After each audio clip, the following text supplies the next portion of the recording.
सो यहाँ बात करते हैं संडे की सुबह, इट मीन्स 26 जनवरी, तो happy republic day all of you. Then उसके बाद नहा के मैंने पूजा की, और पूजा करने के बाद जब तक मैं पूजा करती हूँ तो अद्दू का आगमन होता है हमारे घर, जहाँ पे मैं इसका मजाक उड़ाती हूँ, भाई ये लड़कियों वाला लोवर पहन के क्यों आ गया। अब इसको इतनी ज़्यादा शर्म आती है कि ये बोलता है मैं पूरे ब्लॉग में शकल नहीं दिखाऊंगा। लेकिन ये जूडियो से कुछ शॉपिंग करके लाया था, कुछ टी शर्ट्स थी और 2 पैंट थे। तो फाइनली फिर इसने नहाने धोने के बाद बढ़िया सा हीरो बन गया, और जैसे ही इसने कैमरे की तरफ देखा तो कैमरे की तरफ देखते साथ ही ये हँसने लगा। भाई कैमरा होता ही ऐसा है, आप रो भी रहे होगे तो कैमरा देख के हँसने लग जाते हो। फिर उसके बाद रेडी होते ही ये अपनी खोपड़ी पहनता है, क्योंकि मुझे इसके साथ जाना होता है जहाँ से कुछ सामान, इसकी गाड़ी हल्का सा डैमेज हो गई है तो गाड़ी का सामान लेने जाना था। इसके साथ कोई था नहीं तो फिर मजबूरी में मुझे जाना पड़ा, और जो लोग मुझे बोलते हैं कि आप संडे को तो बिल्कुल फ्री रहती होगी, तो ऐसा कुछ भी नहीं है। देख लो, संडे को मैं बिल्कुल भी फ्री थी, हर संडे मेरे पास कोई ना कोई काम आता है। तो पहले हम लोग भाभी घर आते हैं, क्योंकि जो सामान अपने घर से लाए थे वो भाभी घर पे देना था, और यहाँ पे मेरी दीदी है तो उनके घर पे भी देना था। और प्लीज़ कोई कमेंट में ये मत करना कि मेरी कितनी भाभियाँ और कितनी दीदियाँ हैं। चाचा, मौसी, बुआ, सभी कज़िन्स में मैं सबसे छोटी हूँ, तो मेरे पास दीदी का, जीजा जी का और भाभी-भाभियों का भंडार है। सो यहाँ पर आदर्श अपनी गाड़ी के लिए कुछ सामान दिखता है, सामान गाड़ी में लोड करवाते हैं। उसके बाद ये टैक्सी घर आ जाती है, लेकिन रास्ते में हम लोग को भूख लगती है क्योंकि जल्दी हम लोग कुछ खा नहीं पाए थे।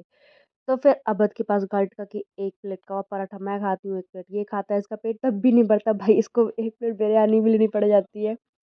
इतना सब कुछ खाने के बाद फिर हम लोग वापस से सवार होते हैं घर के लिए, तो जो सामान लेके आए थे वो ऑटो वाले से उतरवाते हैं और फिर घर में रखते हैं। तो अद्दू सारा सामान अंदर करता है, और सारा सामान घर के अंदर रखने के बाद पैसे का लेन-देन होता है भाई। उसके बाद हम लोग आ जाते हैं दीदी के घर, क्योंकि कुछ सामान ऐसा था जो हमें दीदी को भी देना था, तो फिर दीदी जीजाजी से मिलते हैं। लेकिन जब सबसे पहले अद्दू आके अपने जैसे ही छोटे भाई से मिलता है, क्योंकि पूजा दीदी का लड़का अद्दू भाई का छोटा भाई है, तो जैसे ही अद्दू छोटे भाई से मिलता है भूल जाता है कि मैं बड़ा हूँ, ये भी अपने बचपन को जीने लग जाता है।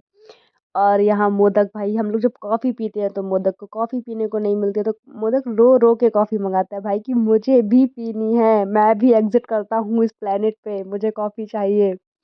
फिर क्या भाई, इसको कॉफ़ी पिलाई जाती है, क्योंकि आप अगर खुद देखो तो ये कैसे मांगता है। कॉफ़ी पीनी, मोदक दो दो।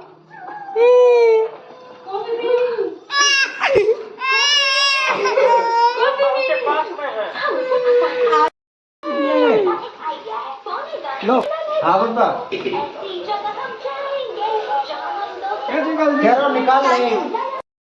लास्ट में जिया जी से कॉफ़ी पिलाते हैं, और जैसे ही अद्दू भाई दिखता है कैमरा ऑन है, वो अपनी बैठने की पोजीशन बदल लेता है। यहाँ हमारे चलने का टाइम हो गया था, तो मैंने मोदक को वापस से उसके बॉकर में बिठाया, और अद्दू भाई शूज़ पहन रहे थे, हम सब रेडी होते हैं।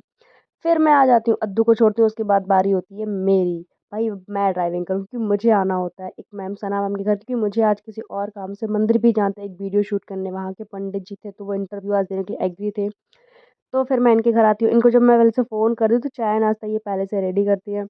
हम लोग रेडी हो जाते हैं, ये तो पहले से रेडी थी, रेडी फिर मैं हो जाती हूँ क्योंकि भाई मुझे कैमरे के सामने आना था। फिर ये गाड़ी का पेट्रोल खत्म हो जाता है, जो कि हर 2 दिन में 2 लीटर पेट्रोल मेरी गाड़ी खा जाती है, भाई सच में बहुत पेट्रोल खाती है। तो हम लोग आ जाते हैं माता करौंदी मंदिर, जो कि मैं तो फर्स्ट टाइम आई थी, इससे पहले नहीं आई थी, पर ये मेरे साथ जो मैम है ये पहले भी कभी आ चुकी थी। तो यहाँ मंदिर के अंदर हम लोगों ने थोड़ी-सी मस्ती की, फ़ोटोशूट किया, यहाँ पर काफ़ी सारी शॉप लगी हुई थी। फाइनली वही शॉप थी जो हम लोग मेले में देखते हैं, छोटे-छोटे ब्रेसलेट, बच्चों का सारा आइटम था। उसके बाद हम लोग आते हैं घर, तो भाई लड़की जाते बिना गोलगप्पे के घर कैसे आ सकते हैं, तो गोलगप्पे पीते हैं।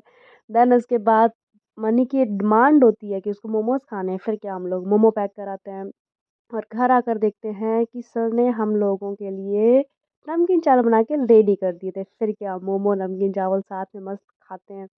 खाते-खाते जब मतलब मैं गाड़ी ड्राइव कर रही थी तो मेरे हाथ बहुत ज़्यादा ठंडे हो चुके थे। तो मेरे हाथ ठंडे हुए तो सर ने जल्दी से मतलब मेरे हाथ गर्म करने के लिए एक अच्छा खासा उपाय मुझे दिया। भाई मेरी खातिरदारी देखकर सना मैम को तो जेलसी हो रही थी कि इतनी खातिरदारी क्यों?